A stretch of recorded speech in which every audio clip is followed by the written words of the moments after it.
Right?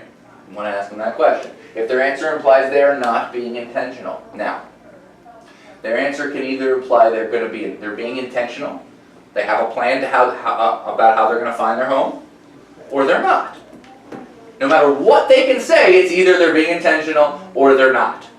Now, there is only one answer they can give you that would mean they are being intentional. What answer is that? They're working with a realtor. They are working with a realtor, okay? Are you in the market for a new home? Yep. Are you going to finding your perfect home? I have an agent.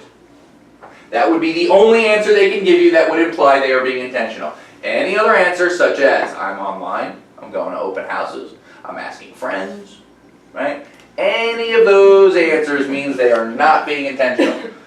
So, you will then say to them, how would you like to use a proactive process that will ensure you get the home you want, and more importantly, want the home you get? I'm telling you to memorize that line. You see it a lot, don't you? Not a whole lot of things we ask you to memorize. I'm telling you to memorize that line, right? How would you like to use a proactive process that will ensure you get the home you want, and more importantly, want the home you get, right? Right off the bat, they can be like, yup, that sounds good. Or, what does that mean? I don't know what you're talking about. And the more realtors they've worked with, the more chance they're going to say, I have no idea what you're talking about. And that's a good thing, okay? Well, it begins with us getting together for about an hour so I can cover what you need in your next home, define your financial comfort zone, and thoroughly discuss roles and expectations we would have of one another in a successful working relationship. So, do you really have to memorize that? Why don't you really have to memorize that? You can't put your own twist on it. Because you could, but you're basically doing exactly what you said you're going to do. You're uncovering buyer needs, you're prioritizing, you're checking motivation, and you're checking their family, right? It's exactly what you're telling them you're about to do. So it doesn't need to be memorized. You just tell them what you're going to do, right? Okay. Does it sound like an approach that could benefit you? Yeah, that does. Great, let's meet. Right? Because if they won't meet you, what do we know about them? They're not serious, right? And if they are, they'll meet you. Boom, you have an appointment. Okay? So that's a very simple, little quick dialogue you can use anytime you're out and there's a buyer, somebody you think might be a buyer. Okay? You're going to find this exact script basically in open house boot camp, in referral boot camp, in marketing boot camp. Every time we meet somebody who you think is a buyer, you can use that. Okay?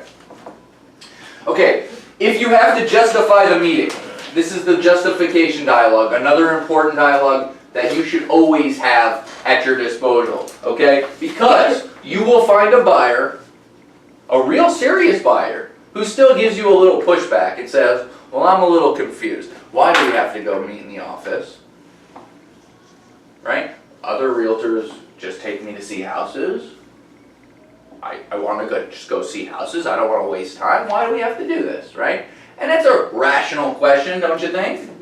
Okay, so even if they're serious, they may ask you that, right? So time is limited, right? So here's what you're going to say. Can't you just email me this? Or can't we just go and see houses? Well, do you not see the benefit in us getting together? Right? Other agents don't have me do this, or whatever their answer is going to be. You hope they give you an answer like that, because that allows you to really separate yourself as an agent. And I'm telling you right now, if you tell me, I think I'm going to do this in my business, and I tell you, why are you going to do this, and your answer is because other agents do it, I will tell you that is the wrong answer. If other agents do it, consider doing something else. Okay? So, exactly other agents don't have you doing that. And I would say it while laughing. Like, I would stress that, yeah, other agents don't have you do that. That's the point. Because I'm a real estate consultant. I'm extremely serious about what I do. And I don't do this part-time. I run a business. And my business is not showing houses. It's satisfying needs, your needs. Right? I have a process I use with all my clients. Now, understand the words in bold here are parts of the script that need to be communicated. Everything else can be said in your own way. So here, I have a process I use with all and process. Right? It's important because you have a system that you follow, and every time you get a buyer, that buyer goes in that system, and that's what's made you so successful. So you, buyer, don't want to be put in my system, then you don't get to work with me. That should be the belief you have. That should be how strongly you realize that your system is going to be successful. Not just for you, but for them to find the house of their dreams. Okay? Therefore, what we need to do before I just start emailing you information is to define your perfect home. And again, everything you're going to do when you meet. Right? So I believe the best approach when investing a large sum of money is to create an intentional and proactive team. Don't you agree? And who's going to argue with that? Right? You're pulling at their heartstrings. They're the ones that's going to spend about $200,000, $300,000, $400,000, $500,000. I think that the best way to do that is to be intentional and proactive about what you're about to do. Don't you agree? Yes.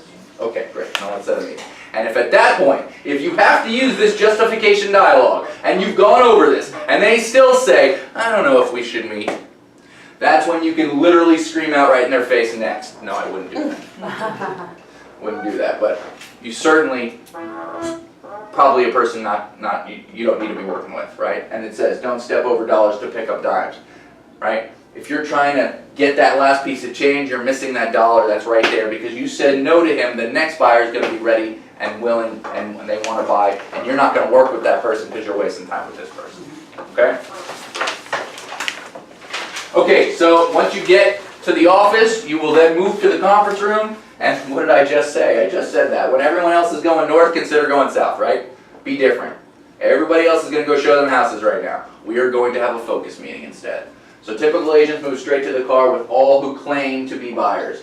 This is a risky approach since history has taught us that talk is cheap.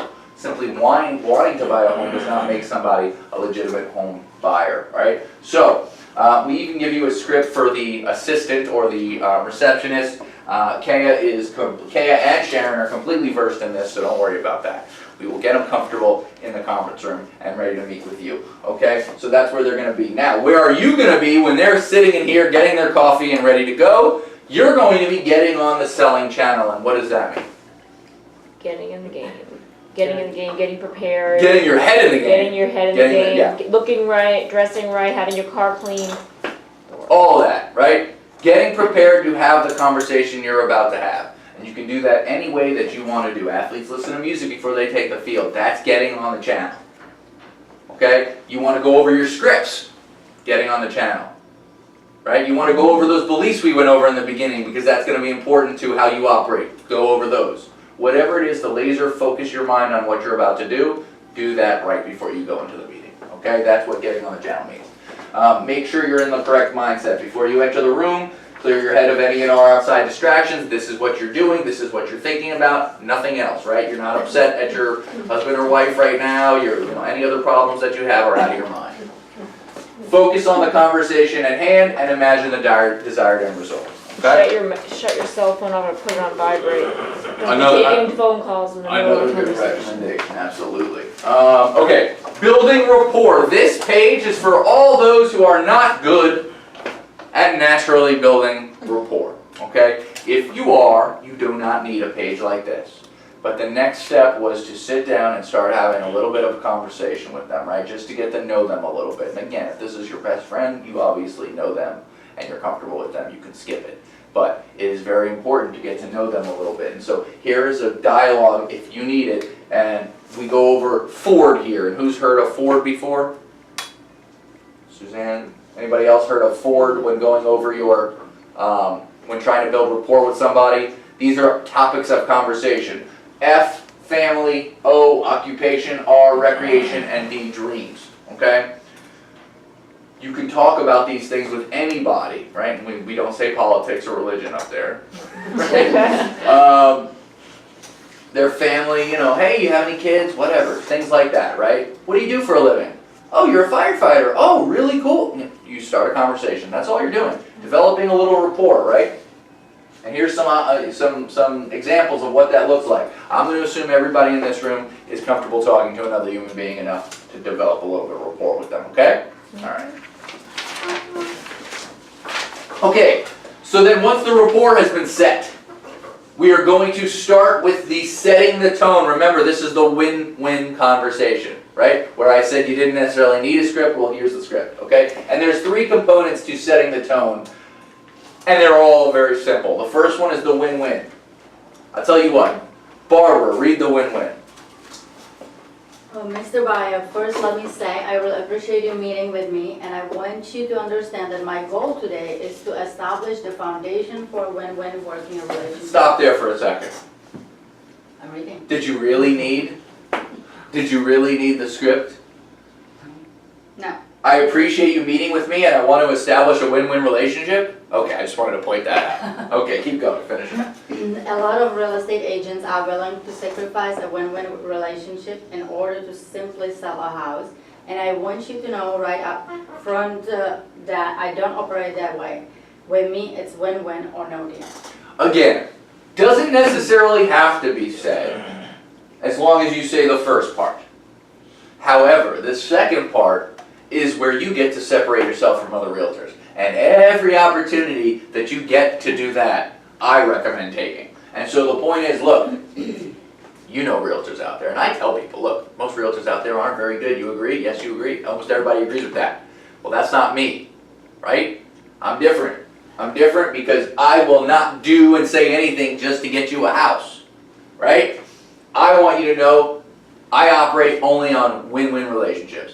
I want you to know something. My dad's he's a CPA, financial planner. He's been doing business for 40 years. When he sits down for a focus meeting with somebody he's about to do business with, Suzanne can attest to this. The first thing he says is, we need to start a win-win relationship. And this is somebody who's been doing this for 35, 40 years. It doesn't matter how long you've been doing it. Every relationship you start, you let them know that that's how you operate. Very successful way to go, okay?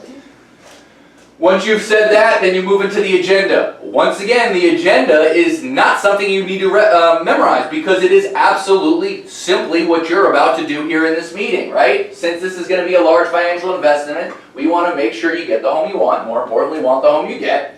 And we're going to do that by, before we get in the car, we're going to determine what your perfect home is, make certain of your financial parameters, and thoroughly discuss the roles and expectations for a successful working relationship. How does that sound? Right? Doesn't need to be memorized. Again, it's literally what you're doing. Okay? And then the confidentiality part. I want you to rest assured anything said here today will remain totally confidential. So please feel free to be as open and honest with me as you feel you can be. Are you ready? Now, why do we add the confidentiality part?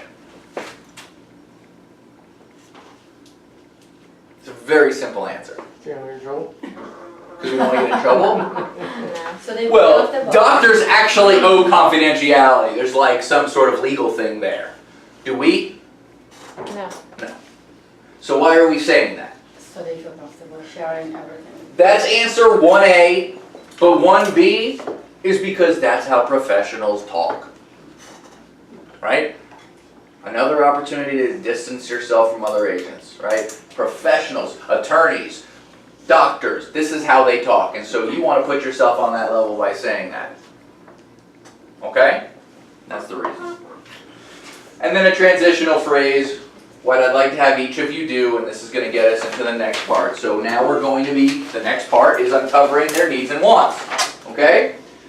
Eliminating buyer's remorse is accomplished by creating a vision of the desired end result, right? Problems only arise when expectations differ. If their expectation of their end home is exactly what they get, they'll be happy, yes? Okay, so that's what we're doing here. You're going to build criteria with a criteria sheet. So just building off of the last page transition, what I'd like each of you to do is create this criteria sheet. Now on the next page, there's the criteria sheet. We even have this in app files, and we can even brand it to you guys. You can get a blank copy of this straight out of app files. If you want it branded, just let us know. Okay?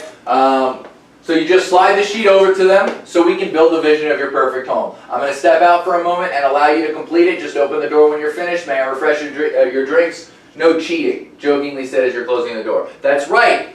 If you have no personality, momentum even gives you jokes. You can go with whatever you want. So you give them the sheet and you have them fill it out. Now, I just want to take a look at the sheet because what I've seen here is if I don't explain this, people will have them fill the sheet out incorrectly. They need to read the instructions at the top. People don't read instructions at the top, so you need to explain it to them, okay? So, I want you to understand, you can't just check the things that they want in a home. That's not going to help you here. They literally have to put N for a need, W for a want, and U for something that's undesirable. They don't have to fill out every one of them, but they'd have to put those 3 letters. Why? Because you're going to be prioritizing their wants, right? So you need to know which ones are needs, which ones are. If they just checked them all, you don't know which one, what's what, right? And then the U is so important, maybe more important than the needs and wants. The U is telling you what they don't want in a home. Okay? We live in South Florida. Most houses in South Florida have a pool, do they not? But they put a U next to swimming pool. Now you also know they don't have a large budget, right?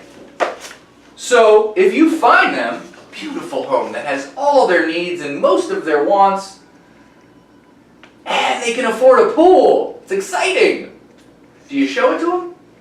No. No, they don't want a pool. It wasn't like, oh, I can get a pool. If I can get a pool, then it would be a want, wouldn't it? They did not want a pool. And I can't tell you how many times I've heard this. I've done it myself. I found you one with a pool. I don't want a pool. You're not listening. It's unattractive to not listen, and realtors do that a lot. So listen to them. If they put it undesirable for anything, just because you think it's a good quality in a house, or it makes that house worth more, don't show it to them. Just want you to understand that, because I've seen that a few times. Okay. You will rejoin when they open the door, when they're done, whatever, right? How'd it go? Did you see value in using a sheet like this? And again, maybe you forget to say, did you see value in a sheet like this? And I'm going to tell you in the grand scheme of things, you're okay there. But I wouldn't forget to say that because we want to gain agreement on everything we're doing. We want them to see value in it. We don't want them to think that was a waste of their time. So we're going to ask, because when that question is asked, their brain thinks, yes, I did. And then it just makes everything more positive. So that's why it's here, right? I promise you, no script is here because we think it's trivial. If it's here, we think it's important. It's extremely important that we get focused because reacting in the marketplace without pre-established criteria is like grocery shopping without a grocery list while you're hungry. Right? Everybody knows that. So it's a good thing to say. Okay? It's not really bolded. The only thing bolded here is we need to get focused. That's important. Right? But that'll drive the point home. So if you want to say that, go ahead. Again, how are you going to memorize this? You're going to have to read it over and over and over again and make it yours. Because the worst thing you can possibly do is sound like you're reading. Or sound robotic when you're saying these things. So there's a lot of script here, and if you're going to be memorizing every little thing, like going grocery shopping, you know, what I'm saying is you need to go over this with a partner. Do it in the mirror, whatever, but you need to practice it. Otherwise, I'm okay if you just go for it and start this, and as long as you got the concepts behind it and the order, just have the conversations. Because then, if you screw up, you get to go back and look at it and go, oh, that's where I screwed up. And guess what's going to happen when you do that? You'll never screw up again in that area. Because that's what screwing up, that's what failing does for us. It cements us in our brain. So I'm okay with that too. All right. And the transitional phrase at the end. What I'd like to do now is prioritize your wants. So that's what we're going to do. Right? Prioritizing the wants. Right? Since all your needs are priority 1, what I'd like to do is prioritize your wants. Looking at your wants, what's the one thing that would make all the rest seem less important? Simple? Need to memorize that? Could you say that any other way? Of course you could. Right? Here, all your wants, rank them. Very straight to the point. Right? In other words, what's your most important want? What's the second most important? What's the third? Right? Continue until they've all been prioritized. Okay? Helpful hint at the bottom. Stay curious about needs and wants that could be satisfied using other options. Okay? For example, if their need is a 3-bedroom with a study, but you didn't find any that had a study, a 4th bedroom can easily satisfy that, right? So you don't want to lose sight of a home that could fit just by tweaking something. Okay? And engage both the people when prioritizing wants. Very important. By the way, all the decision makers that are buying this house should be in the room with you. To the point where you would cancel the meeting if they're not. If they can't all be there. Okay? And there's a very important reason for that. Has anybody seen House Hunters? Yeah? What do they do almost, I believe, on purpose on House Hunters? They find a couple who wants so vastly different homes. It's almost impossible for the realtor to do their job. Like literally I've seen like in Costa Rica, I want to be on the beach. Well, I want to be in the mountains. Gonna be really hard to do both of those things. Okay? But that's why it's important that you need both of them to answer, right? Because what he wants and even needs may be completely different than what she wants. So this all needs to be done with them both there. Because if you don't want to be the one in the middle of them arguing, let them both argue with each other right there. Right? You don't want to show somebody something that alienates the other one. Okay? And then the transitional phrase, when we find the home that meets all your needs, because now we're moving into verifying their motivation again. Remember, what was the first test of their motivation? Thank you. Correct. Meeting in the office. So the next test of their buyer motivation is going to be, Mr. and Mrs. Buyer, when we find the home that meets all of your needs and a majority of your wants, i.e. the dream home that we've just created for you, will there be anything keeping you from making an offer? Side note, just because they say no doesn't mean it's the truth. But, let them answer that question. If the answer is no, then you're just going to move forward. Great, are you going to be paying cash or will you be getting a loan? If their answer is, well, we're just looking, we're not sure, I don't know if we're ready, okay? Well then when do you think you're going to be ready? 3 to 12 months, right? Okay? Whatever they say. What's important to you about waiting? Now it says, listen and respond appropriately.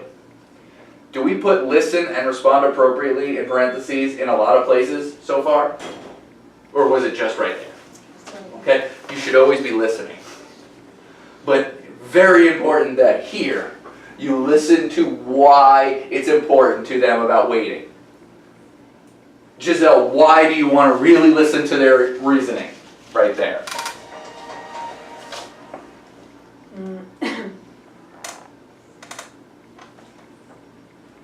To see if it's important or not, if why they want to wait, they have to move, or just they want to buy a house when they find what they need, what they want. I think you're dancing around it. Suzanne? If it's an objection or a condition.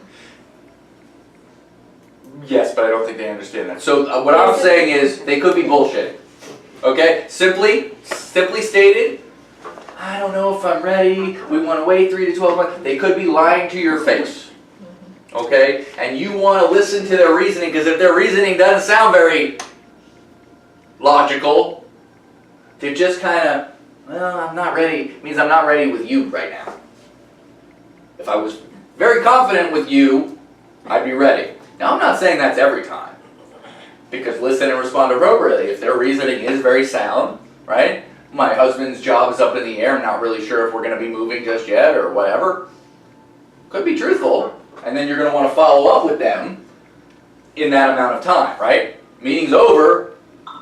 They're not buying anything today. We're not going to look at houses. But that doesn't mean they won't buy something in there 3 to 12 months or whatever that ends up being, as long as you're sure that that's the truth and you then follow up with them, okay? I really appreciate that, but homes sell on a daily basis. So that we don't waste your time or have you fall in love with a home that may not be around when you're ready, I recommend we wait until you're fully committed to buying a home. Right? Do you want to go showing houses to somebody who's just told you, I won't buy any of them? Right? I mean, if you've got nothing else to do, you're a brand new agent, and you just want to practice showing houses, I would say it's the only time I might do something like that, but your time is still better spent making phone calls or prospecting. So, I don't think you should ever just do that, right? Now, they're not going to always want to hear that because they want to go see houses.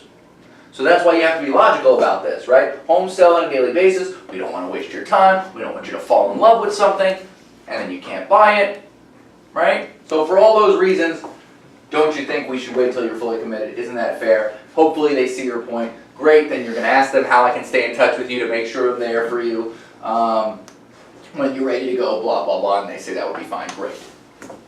However, don't be surprised if they don't want to wait.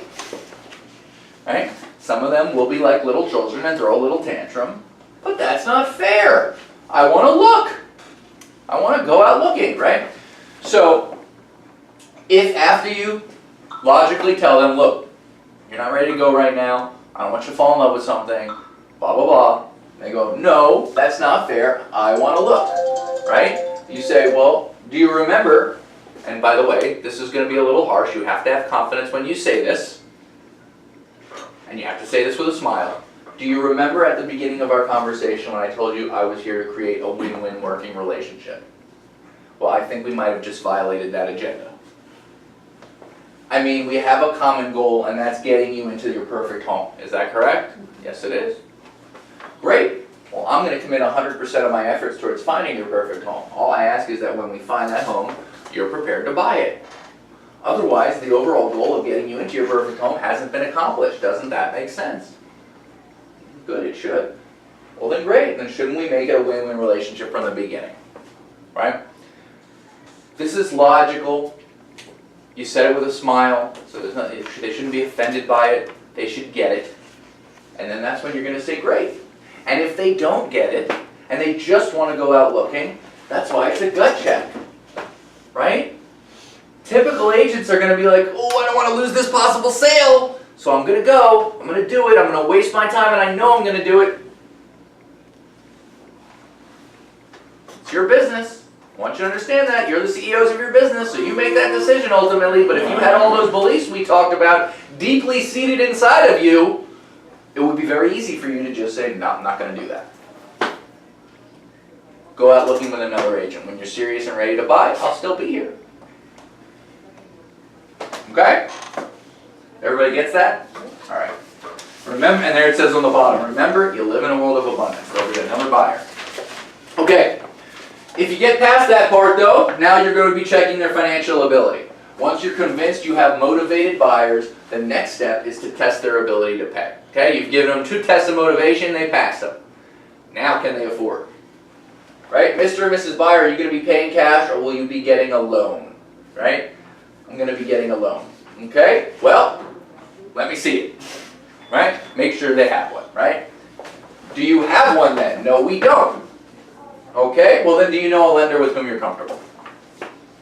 Who in this room has a lender they're comfortable with? To make a recommendation. I always go to Fairway, or the guy who... The quick answer to that is yes, we all have a lender. His name is Brian, okay? And Suzanne in her office has a lender too, Shane. And so we all have a lender we're comfortable with. Maybe they have their own. Ask them. If not, you've got people, right? Either way. By the way, it's not a bad idea if you trust Brian or Shane, even if they have a lender, to get them to have a quick conversation with Brian. It'll take 10 minutes to make sure they're qualified because you trust Brian. Right? If their lender is Wells Fargo or Bank of America, I'd want to give them to Brian first just to make sure. Yeah. Just to make sure. Or call and have a conversation with that lender. Or you can do that if you can get in touch with those people. Yeah. Okay. So if their answer is yes, I have a lender, great, have you met with them and you want their contact info, so get it. If they don't, well, since you don't know one, here's somebody I feel you'd be comfortable with. However, it's your choice, and it is. It's their choice to use whoever they want, right? Now, when do you think you can visit or call with them, right? You want them to do that right away. Okay, now, I want to make a point, and I might be making this point a little early, but that's okay. Who would ask them if they're qualified way before any of this? And be honest. I'm sure I have. Right? Yeah. Naturally, somebody calls you on the phone and says, first time you're ever speaking to this person, Jason, heard you're the man I gotta see to find a house. Right? Let's go. Let's go find me a house, okay? And you're gonna say that you want them to, okay, no problem, let's have a meeting here in the office. Let's get focused and do all that, just like this. You're gonna put them immediately in the beginning of this process, right? Mm-hmm. Might you, at that point on the phone, ask them if they are qualified? You don't want to waste your time, do you? Probably. No. A lot of people would. Kiss of death. A lot of people would is the point. And again, a lot of people would show an unqualified person a house. You don't want to do that. So it's a step in the right direction if on the phone, the first time you speak to them, you say, hey, are you qualified, by the way? I think I am. I don't know. Well, I'll tell you what, get qualified, then we'll talk. I just only want to get them in the door first. That is a mistake. To have that conversation on the phone before you've met them. And the reason is, yes, it would get them to be qualified, and yes, you'd be finding that out sooner, and that's better than not qualifying them, that's for sure. But however, you need to get them to this meeting. You get them through this meeting, you get them through all the stuff we've just gone through, and then now you ask them, are they qualified, and there's a reason. And it's not that you just wasted half hour, okay?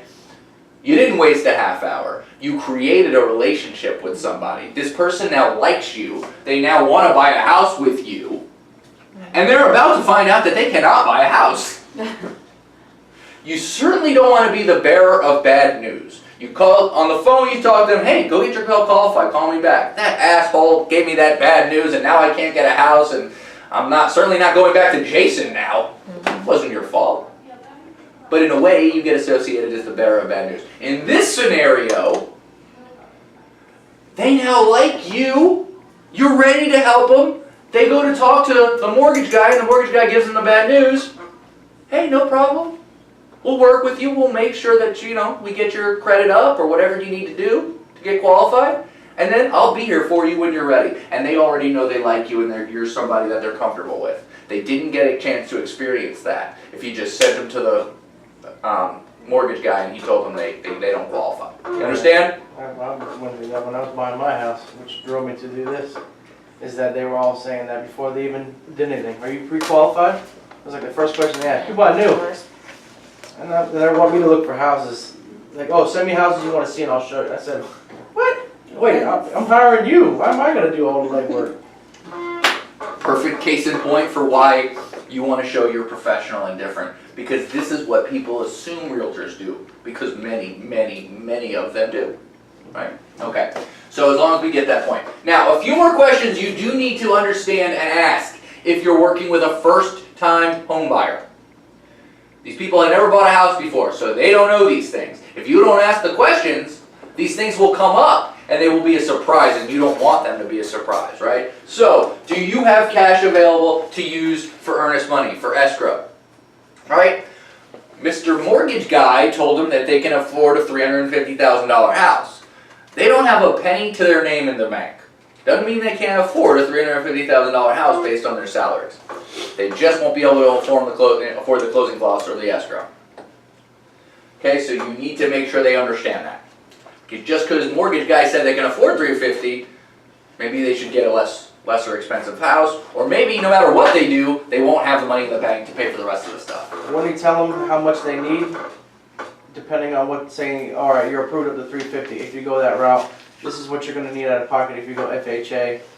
So doesn't the mortgage guy say that? Well, you would think that the lender would kind of inform them. Don't assume that they will. I would never give Not them that assume, information. but Because every lender's different, and you're better off getting that lender on the phone or your lender and getting the news from them. I Yeah. never get involved with that. Yeah, it's true. Don't assume that the lender's going to do a good job. Let's put it that way.